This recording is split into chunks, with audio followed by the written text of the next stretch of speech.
Mr. Prince. Hey, how are you, Mr. Go Live Media? What do you want to say to I'm us? good. I'm good. I was just watching your the verses you were quoting out of Surah Baqarah regarding the Jews and the Sabbath, and you said they were stupid verses. In what way were they stupid? Because your God saying and claiming that Allah He made the Jews pigs for breaking the Sabbath, correct? Yes. Okay, why? Why? Because they went against the law of Allah. What is the law of Allah? The law of Allah at the time was the Sabbath. At that time Because it was the Sabbath, so Allah He changed His mind later. He don't want the law of the Sabbath no more.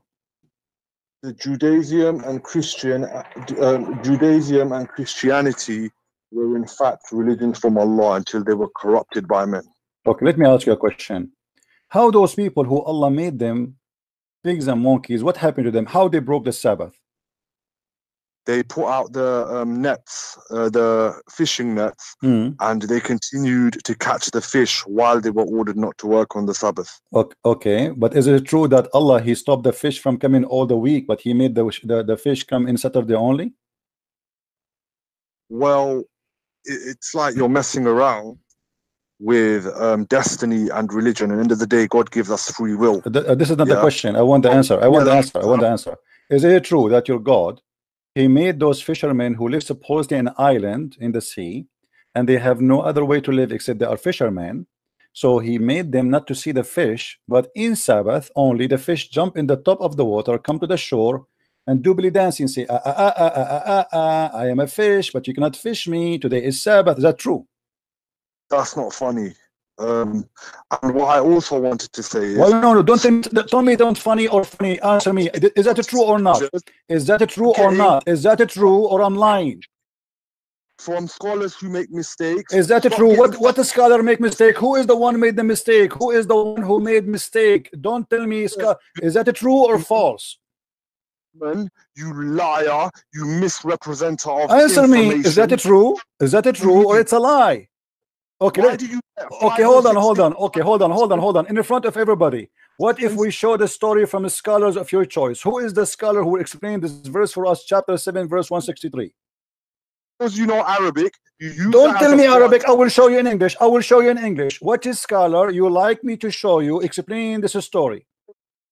Your fake game. You see, you don't want to choose a scholar because you know you are humiliated, and now you are going to get red. I made you red before, and I will make you red again today. You are the one who asked to call me, and you are desperate to call me. And look, a second after calling me, you have no idea what to say. What is the scholar you choose to explain for us? Chapter 7, verse 163, please. What is the scholar your choice who will explain this verse for us? Say that again. Say that again. I mean, how many times I repeat the same question? Which scholar you like me to show you explaining this verse for you? Go ahead. What's your problem with the verse? I told you the problem is, as I was saying to you, is it true that Allah He made the fish disappear all the week, and He made the fish only appear in Saturday? So those people, they are suffering. They cannot fish. They cannot find fish to feed their family. And now Allah He bring all the fish in Saturday. Yes or no? It is a test from God. What kind of test is that, guys? Look at this. Look at this stupid test. So you agreeing that this is what the story is? So your God Allah, He made the fish disappear all the week, and except Saturday the fish come. But those people are hungry. They have to eat. So what test is that? You made them. You know when you say to them, you cannot work in Sabbath, and they are fishermen. And then you made the fish come only in Saturday. Who is the stupid in this story? Was you there? Does God not test His slaves with poverty? He is not testing them with the poverty. He is not testing them with the poverty. This is stupid because when you say to them you can work 7 days a week, you see, you let them live. You let them live not normal life. You don't control the fish. You make the fish go away and only come back in Saturday. And now you are going to punish them or they are hungry and they have family. They have children they want to feed. So how many weeks I can stay without feeding my children? Obvious from what you said, you don't even understand Christianity. Really? God, really? Really? Yes. So you are saying to me that Christianity teach us that God, he teach us not to go and do work in Saturday, but God, he forbid us from finding food all the week, and the food come only in Saturday. This is your own logic. This is your wisdom. No, this is your wisdom. This is the Quran in front of you. This is the Quran. This is your God. He forbid the Jews from working in Sabbath, and then he bring them, and they are fishermen, and they bring them the fish only in Sabbath, and then the fish start dancing in front of them, says, I'm here, you cannot fish me, you cannot fish me. Who is the stupid here? Just because you no. Just because you've got a scholarly opinion that says that doesn't necessarily mean scholarly opinion. So did you say scholarly opinion? Did you say scholarly opinion? Okay, give me your scholarly opinion which is against that. In the shoes of someone 3,000-4,000 years ago, somewhere you will never Abdul, don't give me. You see this? You see why I hang up on you? Because you are a kid. When you call me, you have to prove me wrong. So now you agree that all the scholars agree this is the story. This is what happened, correct? You just say the scholarly opinion says that, but this is not the. But let me get you busted. This is not the scholarly opinion, you idiot. Only the verse in the front of you confirm that. Do you see the verse? Read the verse for me. Are a liar. Read the verse. Well, you read the verse. My English is not good. My English is not good. You read it for me. Go ahead. Just because you know Arabic, you pretend. I am not asking you to read in Arabic. I'm asking you to read your Muslim translation. Read the verse for us in English, please. Last time when you said Satan got a penis in one leg and vagina in the one leg, you took an incorrect opinion from an incorrect scholar, and then you dance around and act like all Muslims think that. That was incorrect, by the way. Okay, but guys, listen to this. Incorrect opinion by incorrect scholar by incorrect Muslim, and he is the only correct one who do not know what he's talking about. Yeah, well, how is there consensus on that opinion? Is there ijma? Well, then explain to me. Yes, this is what Muslims agree upon, and now you confirm to me how Allah he says that children. Hold on, you know what? I wanna get your opinion. How shaitan have children in Islam? Who is the wife of shaitan? Who is the wife of shaitan? You see, the scholars who made this opinion, they are stupid. You are the smart one. Explain to me how the Quran says that shaitan have children. Find me consensus on that opinion. What do you mean find me? Find me consensus on that opinion, what you said about Satan. And they are trying to explain why shaitan have children. You explain. Go ahead. Do your best. How shaitan have children? Who is the wife of shaitan? Who is the wife of shaitan? Allah, he kicked only one shaitan from heaven. Only one, not 10, not 20. So there's only one genie get out of heaven. So how the first genie, he got a wife? Where did he get his wife from? You don't understand the creation. Explain to me. No, don't tell me you don't understand. For sure I don't understand. You are the smart one. That's why I'm asking you, my friend. Explain to me the first shaitan who came out of heaven, how he got his children. Where did he get them from? He went to Home Depot. Where did he get the children from? He was the first jinn. Who said shaitan was the so thank you very much. And he kicked him out of heaven. So he kicked only one shaitan. Okay. Shaitan now in earth. Okay. Where he found his girlfriend? God to me, or you're very stupid. Which one is it? Just get lost. Don't call me again. I gave you a chance. You see, I gave you a chance to talk to me. Oh, what you do, you call me names. Stupid. You give me fake scholar. Oh, sorry, no, incorrect scholar. So you agree this is what the scholar says.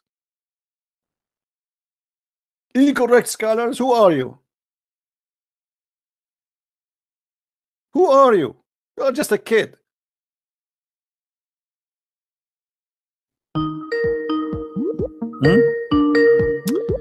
We have a Muslim is calling. Hello.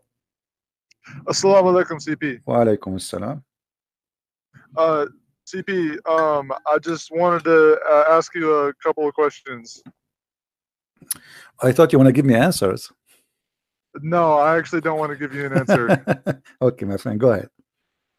So I would say, based on what I've seen from your videos, you have proven that Islam is false. I'm not gonna deny that. You've proven that Islam is false. Yes.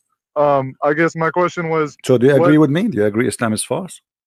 Yes. No. Okay. No. I'm not disputing with that with you. You are correct. Islam is false. Okay. No doubt about it. All right. Can you prove that? What proof can you give me that Christianity is the truth, though? That's what because I'm seeking knowledge, right? I'm seeking the truth. How can you prove that? So you are an ex-Muslim now. Yeah, I've been an ex-Muslim. Right. I actually, yeah. Hello. What made you leave Islam, my friend? You. It's my fault. No, it's your fault because you showed me the hadith about Muhammad said the penis will never go flat. Your penis will never go limp. You said you showed me where he said all the women can have the prophet if he wants them. I went and I talked to an imam about this, and they gave me this bullshit answer about how Allah really cares about the prophet's life. And I don't believe that. So you're correct. You've proven it. Yes, All I'm right, not my arguing friend. with All right. Yeah. no argument. Well, I'm happy for you that you left Islam, and I'm happy that my teaching helped you to make decision. Same time, you see, what is the proof of Christianity is to be the true belief. You see, the proof is a Christ himself. Is not a Christian prince. Christian prince is a sinner man like you. He's not perfect, and he will never be able to give you the perfect answer you are looking for. The only one who can give you the perfect answer is God himself. Look what Jesus said. I will give you the answer from my Lord, not from me. I'm not the one who's talking. The Messiah, he said, from their fruits you shall know them. Small, tiny sentence, 3 words, 4 words. From their fruits you shall know them. What does that mean exactly? People, they can give you speeches about their religion, about their belief, about how amazing their God, but we have our Lord who is giving us a very clear scale. People, they talk is cheap. People, they say things. People, they claim things, but the only way to prove who they are is their fruits. So in order to understand if Christianity is the true belief or not, let us see the fruit of Jesus, not the fruit of the Christians. Because as I said, me myself, I might be a thief, a killer, a drug dealer, an adulteress, whatever, you name it. I might be. I cannot present Christ to you. Christ himself is the only one who can present himself. So from their fruits you shall know them. I want you to take this sentence and study it, and study Christ with it. See his fruits. See what he did. See what he said, and if it's matched. As an example, I'm sure you heard the Christians saying to you that Jesus says, love your enemy, correct? Yes, that's in the Gospel of Matthew. All right. Which is, this is like, to be honest with you, it's hard to believe. I mean, what do you mean love your enemy? This is really hard to do. Almost impossible. So when Jesus said to me, love your enemy, did Jesus practice that? Yes. All right. Jesus, when he was on the cross, what he did? He said they don't know what they're doing. Forgive them. Forgive them, Father. They don't know what they are doing. So, and Jesus taught us what it's meant to be a liar. The liar is the one who says something and he do something else. The liar is someone who claims something but he do the opposite. Jesus, everything he said, it was consistent with what he said. Everything he did, even in the cross, the ones who they are killing him, he is worried about them and seeking their salvation. Here we notice that this is different style and different belief and different God. Not like the same as Muhammad, a God who says fight them, kill them, Allah punish them by your hands, revenge, cut their fingertips, cut their necks, blah blah blah, torture. Here you will see that there's a different spirit of love. In the same time, Jesus, he taught us that the one who denied the Father and the Son, he is an antichrist. You heard yourself and you learned that even Islam believe in the antichrist, correct? Yes. All right. Shouldn't I ask myself why there's an antichrist but not anti-Muhammad? What do you think? I think that because we've already established that Islam is false, I don't want to use the Quran as a book to prove anything. No. Book. Let us say Islam. Yes, Islam is false religion, but why there is? I'm just mentioning to you that even Islam they accept that, but why there is an antichrist but not anti-Muhammad? What is this idea of somebody? He is the devil. He is an antichrist. That's mean anti-good. Yeah. When you say antichrist, you are talking about what is good in this earth and in heaven. Why Satan he choose to be antichrist, not anti-Christian prince, not anti-you, not anti-Trump, or there's big kings, big names, you know, to control the earth. Why he is antichrist? Simply, he is anti the good God. So in order for me to understand Christ, I have to understand what he did and what he taught. And if what he did match with what he taught, then we have a perfect person to follow. Some people, they say, it's hard for me to believe that Jesus is God. I say to those people, it's hard for me to believe that Jesus is just a man. Because you remember only from Jesus what you want. You remember that he is just a man by the look, but you forgot that he is a one who can raise people from death. You forgot that he's a person who can heal the blind. He can make things nobody can do. CP, can I offer you something else? Sure.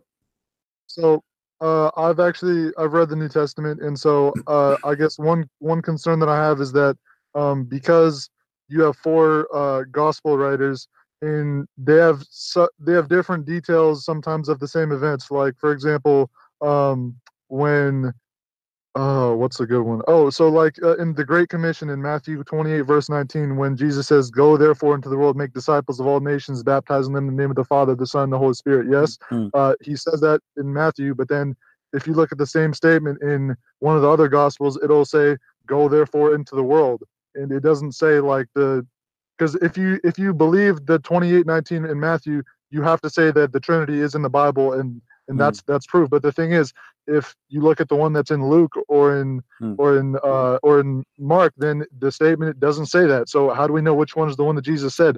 Maybe Jesus did do all those things. Maybe he did raise the dead. But if the people that were writing it down don't even have a consistent, they have generally the same message. But in terms of the statement, when he says Father, the Son, the Holy Spirit, then you can't deny the Trinity and you can't deny what Jesus did. But if the statements are different, then you have to ask the question, right? You see, those are not different statements, my friend. This is why we have 4 writers, not one. Otherwise, if each of them is going to say exactly word by word what the other one he said, then we do not need the second writer and the third writer and the fourth writer. Everyone he speak of his let us say how God he inspired him to explain things. It's not word by word. Do you think that everything Jesus said is written there? Probably not. For sure not, because like a person who live in this earth, and I am here talking to you for the last 4 hours. I can make a book in 4 hours. If you put my words into a book, they will make a book. Do you agree? I don't know how many words I spoke until now, maybe 8,000. You know what I mean? So it what the Bibles are presenting to us, what is important. So every writer is witnessing to the Messiah, and all of them, they give you a complete images. It's like, we have you have a building, and the building have 4 sides, and each one of them he give you a point of a view. So to have a perfect view of the whole house, you have to get 4 view, not only the front. You know what I'm saying? So each one of them, each one of them he give you as an example. First of all, you notice in Christianity they avoid repeating, not like in Islam. In Islam and the Quran, the same verse repeated many times all over. So they avoid reporting and repeating. Like when they say, as an example, the other day someone he called me, he says, okay, there is a prophecy about Jesus is and the 30 silvers, etc., but this cannot be found here where we can find it. You notice that they did not mention the book of Zechariah, even though they are mentioned in different book, because there they mention the person who the story about him in the book of Zechariah. So always they avoid repeating the same story with the details. If the other book give us the whole details, why I want to repeat the whole thing? You notice when Jesus he speak to the Jews, he don't quote for them the Torah, he quote for them a line, and he debate them about it. As an example, when Jesus he said to the Jews, what do you say of a Christ? They said he is the son of David. Now he did not go and quote the whole chapter speaking about that. He said to them, well, if he is the son of David, then why then David call him my God or my Lord or Jehovah? And the Lord, he said to my Lord. So you see here Jesus is quoting for them, but he did not quote the whole chapter and repeating the whole thing. He just asked a question, and from that question he got the answer, because we are speaking to people who knows already the scriptures very well. So the details, there's no need to repeat it. This is why sometimes people, they say, okay, here it says that he will be called Emmanuel. Where this name is coming from? For those who they are very well versed, they will not be wondering where is the name, because they knew. But those who never heard, they never have the idea, then they will start doing research and study to find where this name is coming from. So for you as a person who is not very well versed, you wonder why here it says it says not the whole story as it mentioned in that story, because there's no need to repeat the same story twice. Same time, it's not in contradiction. No, I wasn't saying that. Maybe it's not in contradiction, but I guess the point that I was making was that well, first of all, when it says in Luke, like for example, when we're talking about the Great Commission, it is slightly different. But I was looking into the authorship of the four Gospels, and it looks like Luke was a companion of Peter, I think, or a companion of Paul. I think he's a companion of Peter, but he wasn't actually he collected the stories, but he wasn't actually a witness, right? My friend, regardless if he was a witness or not, we can go to details, but this is not will not make any difference. Let us say the book of Luke is gone. Let us say the book of Luke is not there. That will not change anything, because still the other Bibles are consistent, speaking about Jesus' crucifixion, what he taught, what he teach, what he said, what he did, and every one of them he present to us the story from his point of view by the inspiration of God. So Luke is just another one confirming what the rest are saying, not opposing, not saying the opposite. And at the same time, if just to make it more clear for you, if we have let me put something in the screen just to make it simple for you to understand. I'm sure you are smart. I'm not saying you will have difficulty, but just to help me in explanation of things. All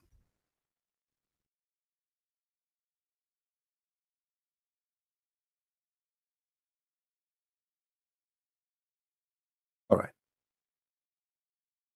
I will put this picture in the screen, and I hope you will understand what I'm trying to say to you.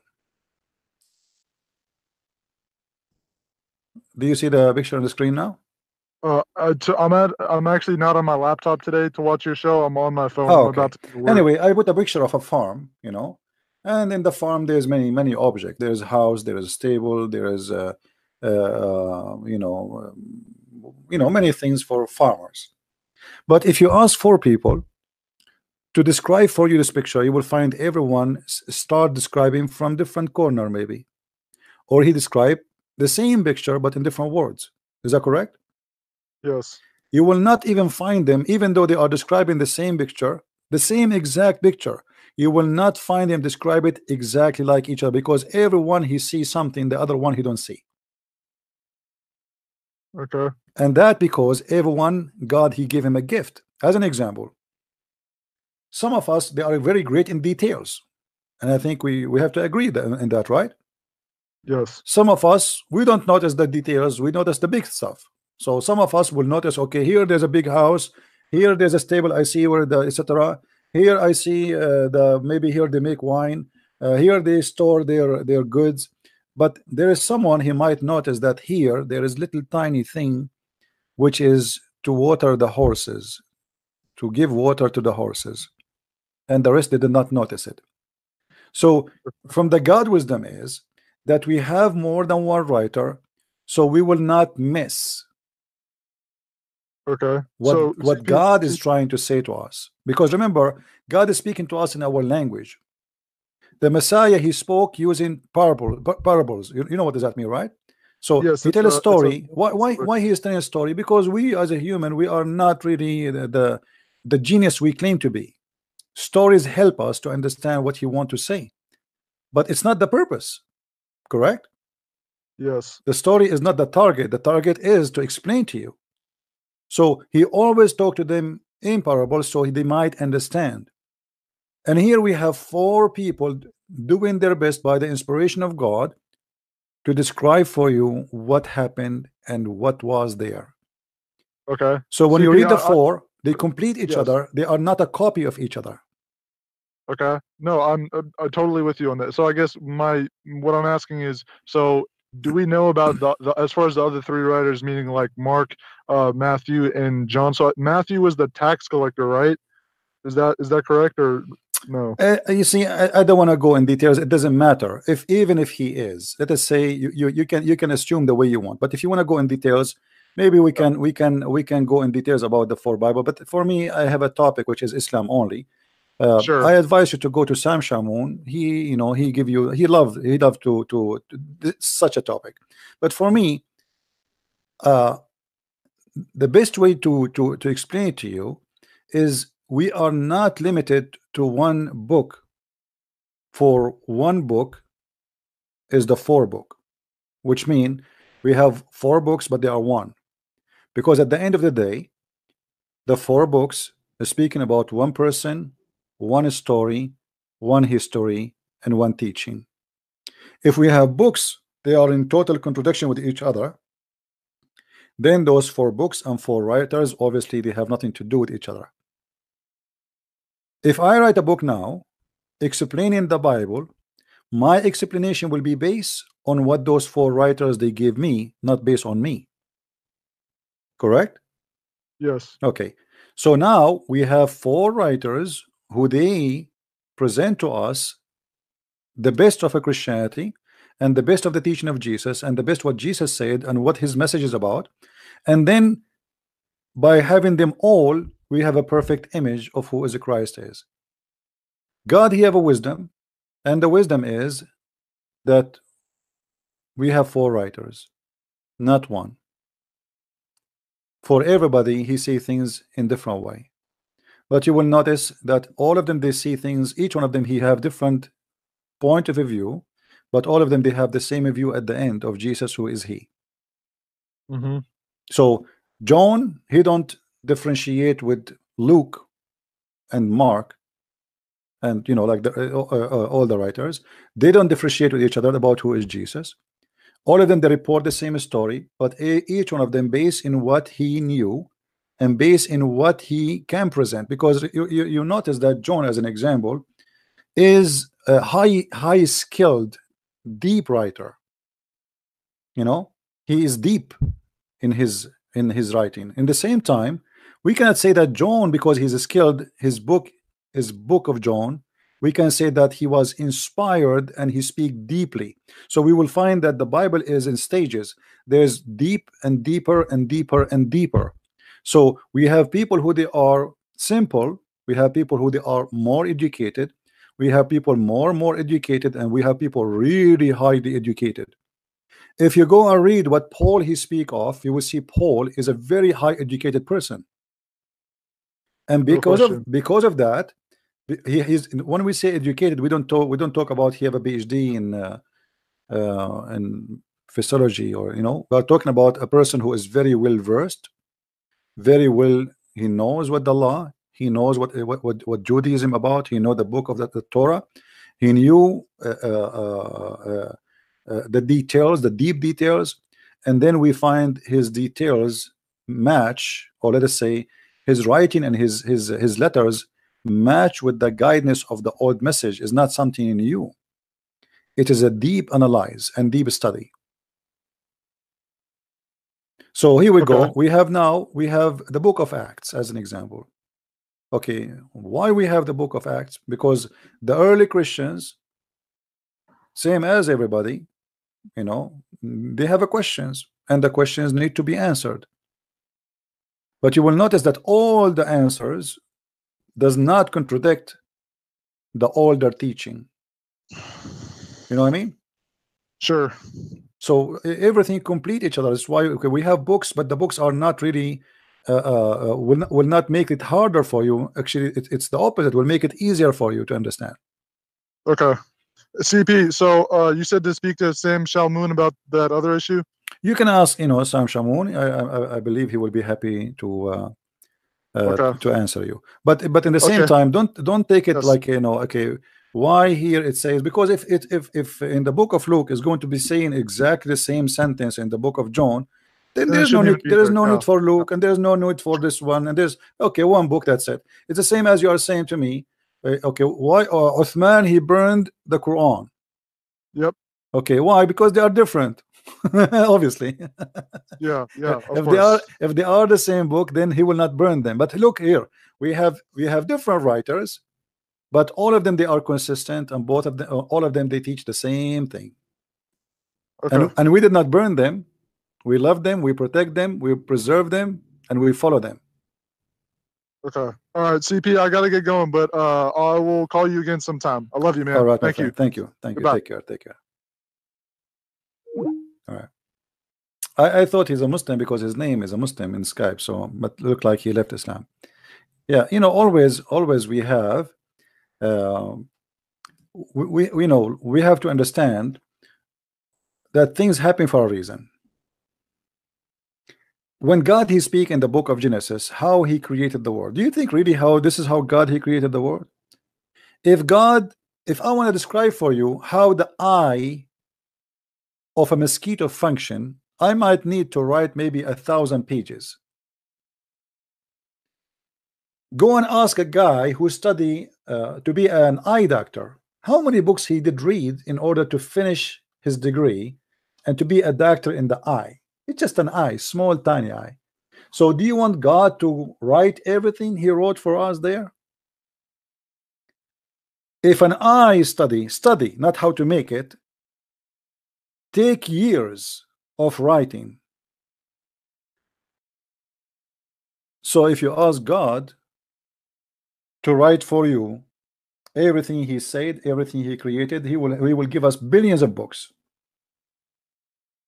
The Bible is meant to make things simple to understand, not to make it complicated.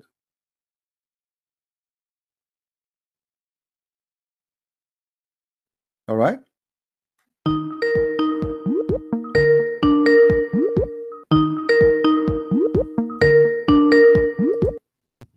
Hello. Yes, Isa, you called me. What do you want to say? Hello. I hear you. Go ahead, Isa. What do you want to say? Yeah. So you do believe that the angel Gabriel did come to Muhammad and communicate to him? No, I don't believe in that. I'm reading your story. This is what Muhammad told you. Well, you said when the angel came to him, he didn't say, I couldn't read. He said, what should I read? So you said, so you do believe that he came to him? I'm explaining to you your story, my friend. It's you who do not understand your story. Your prophet told you a story. You Muslims don't understand it. I believe that Muhammad saw no one. He heard no one. He is a person who's fabricating stories, and he's a false prophet. And you know that. So who helped him in all those victories that he won in all those wars? What victories? What war have to do? Does that mean Alexander the Great, he must be God? Alexander the Great, hold on. Are you saying to me that Alexander the Great, he was God? Where is Alexander the Great's followers right now? Where is the followers of Muhammad right now? 1 billion. 1 billion plus. Okay, hold on. Where is Alexander the Great's followers? Okay. So you are accusing your prophet to be a liar. What are you talking about? Because your prophet, he said that Muslims will be the minority in the world. Does that mean that Muhammad is a false prophet? Because based on, I want to know. If you're a prophet say, okay, hold on. The Quran confirms, saying that those who follow Jesus, they will be the victorious until the judgment day. Is that correct? Yes, that's true. Okay, so the Quran confirmed that those who follow Jesus, they will be victorious. Jesus himself. Jesus was Muslim, and his followers are Muslim. Okay, let us go with you. Still, it's going to be following Jesus, not following Muhammad. Not following Muhammad. The Quran says those who follow Jesus. So where are those who follow Jesus according to Islam? did Jesus help him with those victories? My friend, that he obtained? don't change the topic. Were those who followed Jesus? This was the first question. This No. was the first question I asked you. No. I'm I'll asking answer you. your question, you answer mine. You said the victory proving Muhammad to be a prophet of God. First of all, your prophet I'm did not saying have a victory. if you're saying Jesus is God, why would he help someone who is, according to you, a false prophet and not spreading the correct religion? No, my friend, it's not God who helped him. The Bible says that God, he will let the sun rise upon the evil and the good ones. So and Jesus, he said, time will come and people will be killing you thinking they are doing favor to God, which means you will be able to kill me, but does not make you victorious. So you kill me, but that will make you a loser and I will be victorious. I kill you, that will make me a loser and that will make you not a victorious. So you know, obviously, okay, hold on. Obviously, you as a Muslims, you have a wrong understanding who is victorious. You think victorious is the one who kill, not the one who is peaceful. Christianity have different. My question is, why would God give victory to a false prophet? And okay, hold on. I will go by you. Okay. I didn't finish. Okay. And he preserved his book, and he preserved his grave, and he preserved his religion. Let's see. Why would he do all this to a false prophet? Okay, we will see if this is true or not. First of all, your God did not give him victory because your God approved Muhammad to be false. Read with me carefully. This is your prophet, and this is Sahih Bukhari. Your prophet saying that he ate poison and he was killed by the poison. Do you agree? No, I don't agree with that. Okay, that means your prophet is lying. Thank you very much. So Muhammad, he said, okay, but this is Sahih Bukhari. The Bukhari is saying that Muhammad, he died by poison and he was suffering badly. And here look what he said. The prophet in his element of death, which he died, used to say, "O Aisha, I still feel the pain caused by the food I ate at Khaybar. And at this time, I feel as my aorta is being cut from that poison." That's wonderful. Now, who is the one saying that? This is Muhammad, and this is Sahih Bukhari. You cannot deny it. You can deny it, no problem, because you are ashamed of it. But look what happened here. You said that Allah, he preserved the book of Muhammad, correct? Let us see what is preserved about this story. Allah in the Quran said, if Muhammad is inventing Quran, I'm going to cut his artery. And this is exactly how Muhammad died. If we go in the Quran in chapter 69, verse number 64, it says the following. You can read it from the verses before it. If the messenger, if Muhammad were to invent any saying in our name, who is the one who's talking? Supposedly Allah. So Allah is making a threat that if Muhammad is to invent anything in my name, verse number 44, what Allah will do? We should certainly seize him by his right hand. Verse number 46, and we should certainly cut off his artery of his heart. And this is exactly how your prophet died. Now, here we go. Your God, Allah, he preserved the Quran to prove to us, and he preserved the Hadith to prove to us that Muhammad is a false prophet who was inventing in his name. What do you say? So you do believe that the Quran was revealed by Allah to Muhammad, then? Because that what you're reading is the Quran, which is revealed from Allah to Muhammad. So you're saying you believe that? Let me answer you. I believe that Muhammad, he fabricated a lie, but he never thought his lie is going to get him busted. So he fabricated a lie saying that if I am lying, okay, hold on, this is the proof. If the one who said that is Allah according to you, not according to me. According to me, so Muhammad, hold on, Muhammad, he fabricated a lie. He thought he will never die this way. And he said, well, if I am inventing in the name of Allah, Allah is going to cut my artery. And then time come, and what happened exactly, what he said exactly happened to him, which means Muhammad, he got himself busted. And I believe maybe that my Lord, he made it happen this way to get Muhammad busted. So Muhammad, he fabricated a lie saying, if I am lying, Allah will cut my aorta. And Allah told me that. Here we go. Let me show you. Here we go. Allah in the Quran in chapter 69 said, if I am inventing anything, he will cut my artery. And then Muhammad, he died, and he is the one who described exactly how he's dying. He said, it is cutting my artery. So what's our worst death? To die the death that Muhammad died, which you claim, I didn't know they did autopsies back then, but you claim that the artery was cut. He said, I still feel the effects as if. As if. There's a big difference. As if. It's like. Like it's cutting my artery. But anyway, whatever the point is, what's worse, to die at the death of Muhammad, or peace be upon him, or to die crucified? You see, nailed up to a cross? you are running away from the topic to change about which is worse. I'm gonna ask you a question. You see, no, the death of Muhammad is the death of Muhammad is worse because he died 4 years dying from poison, 4 years suffering. Everything he swallow, he vomit. So this is a very slow, painful death. And read with me carefully. Read with me carefully. It says that Muhammad, in his death element, he said, and he used to say, not only once, he used to say, "Oh Aisha, I still feel the pain caused by the food I ate at Khaybar." And Muhammad, he died about 4 years after Khaybar.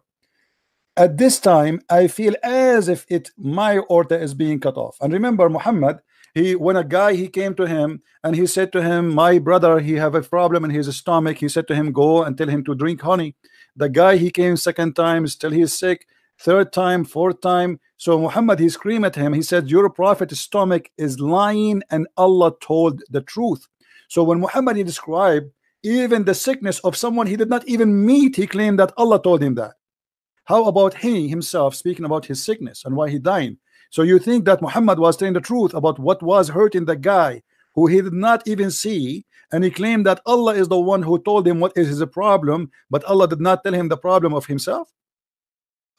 Okay, first of all, Muhammad died after the verse came, where Allah said that today I have completed your religion for you and perfected it, and have chosen Islam as a religion for you. So his mission was complete. He had totally conquered all of Arabia and brought everyone to worship one God.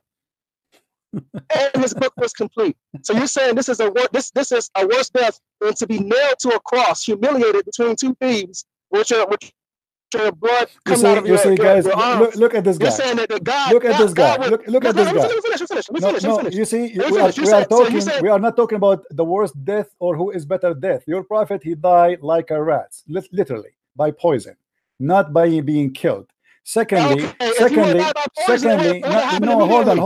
Secondly, we are talking what is the proof that Muhammad is a prophet. You said he was victorious. Obviously, he was not victorious. Because Muhammad, he claimed Jesus, he told them before they capture him, that you will deny me, you will betray me, you will do this. He knew everything. So and he said, nobody can take myself from me. I lay myself down. So this is not a victory for the enemy. Jesus himself, he lay himself down. So you have a very false understanding of Christianity, and you have a false argument about your prophet, because you are the one who claim that the victory of Muhammad, because his Quran is preserved, and this is false. And we can show you right now how the goat ate the Quran. Umar ibn Khattab, he said that the Quran is 1,025,000 letter, and what we have now left of the Quran is not even 25% of the Quran. The Muslim scholar, they say that the chapter of Al-Ahzab used to be equal to the chapter of Al-Baqarah. And now we have more than 110 verses of the chapter of Al-Ahzab is gone. So when you say to me his religion is preserved, his book is preserved, this is stupid. This is a big fat lie. You cannot prove it. Can you prove it? Okay, I can't prove it, because is the Bible, is the gospel that was given to Jesus, is it in the original language right now? What? Is the book that was given to Jesus in the language that he spoke? Which language? What is that language? What do you mean? What is the language of Jesus? Okay, let me simplify for it. Did Jesus speak English? Oh, this is a translation. Did Muhammad speak English? Okay, it's translation. But where is the original at? The original, we have Aramaic, we have a Greek, we have Hebrew. Where is it? They all exist. Go read them. But don't be stupid. I've never seen them before. You see, don't be stupid with me. Now let me ask you a question. What is the language? What is the language Jesus spoke according to Islam? Aramaic. So why his book is called Injil? The whole point of it is, don't change the topic. You see, I'm getting you busted more and more. You are digging. Now listen. Why your God named the book of Jesus Injil when this is a Greek word? If his language is Hebrew and his book is in Hebrew, so how the book, which is the gospel, which is Injil, became Injil in Islam? Why Allah he chose such a name? So my point is, your point is no. You want to answer me. If Jesus he spoke Hebrew, how Allah he called the name of the book of Jesus Injil, which is a Greek word? Okay, first of all, in the Quran, it does not specify what language that Jesus spoke. You are the one who told me a second ago. Hold on. English. No, the Quran specifies. Don't be stupid. The Quran specified. The Quran says we never send a messenger except he speak in the tongue of his people. Are you denying that? No, of course not. Of course Okay. So what is the what is the tongue of the Jews? Hebrew. Okay, so the language of Jesus must be Hebrew. Don't be stupid. Here we go. Fine, Hebrew. So okay, so why the language, which is why the Bible of Jesus in the Quran, it's named as Injil, which is a Greek word. The whole point of it is we did not speak English. Where is the English What? Bible? What are you talking about? Why? I'm asking you. Your God. He named him. Your God named the book. My point who is the one who chose the word? Shut up. Answer me. Arabic. Don't play games.